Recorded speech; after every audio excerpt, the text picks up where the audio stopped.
People who say, "Sorry, I forgot." There's a phrase people use that sounds honest, casual, and almost unavoidable. Sorry, I forgot. It feels human, forgivable, like something that could happen to anyone. And most of the time, no one questions it, because forgetting feels natural. It feels unintentional. It feels like the conversation can move on without friction. But something about the phrase always lingers, because when someone says, "Sorry, I forgot," you're never completely sure what they forgot, the message, the plan, or the importance of replying at all. Usually, "Sorry, I forgot" appears after silence. A message goes unanswered. Time passes, and eventually a reply shows up. There's an apology, there's an explanation. "Sorry, I forgot." It sounds reasonable, like an honest mistake. There's no defensiveness, no argument, no tension added to the moment. And because it sounds genuine, the conversation continues, at least on the surface. Because the phrase explains the delay, but it doesn't explain why the delay happened in the first place.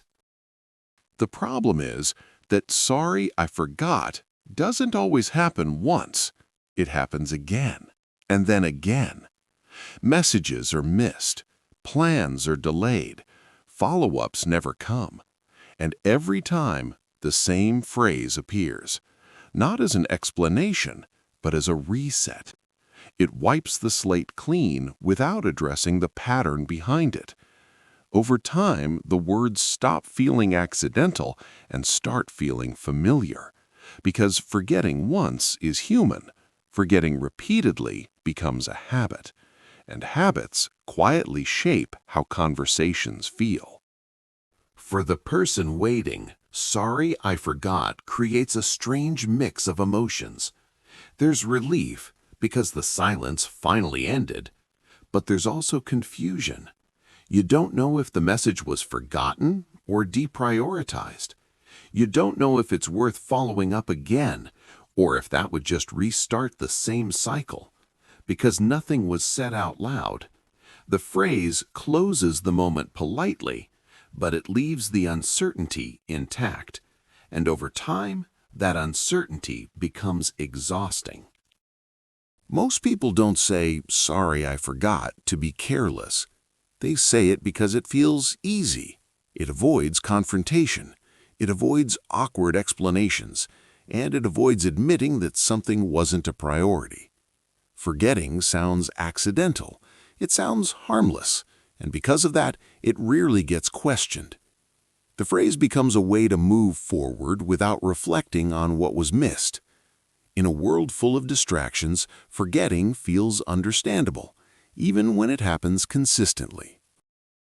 At some point, you start recognizing the pattern immediately. You see the phrase, "Sorry, I forgot," and you already know how the conversation will go. Sometimes you're the one hearing it, nodding, letting it slide. Other times you're the one saying it, meaning it, but also using it to avoid a longer explanation. And that's when it becomes uncomfortable, because you realize the phrase isn't about memory anymore. It's about attention, about priorities, about what quietly gets pushed aside. The words sound casual, but the feeling they leave behind isn't. And once you notice that, you can't really unnotice it. "Sorry, I forgot" isn't a bad phrase. It sounds human, forgivable, easy to accept. But it's another example of how modern communication avoids clarity. Words that explain the moment without addressing the pattern. And somehow, without discussion, this became completely normal. So maybe the real question isn't why people forget. Maybe the real question is, who approved this?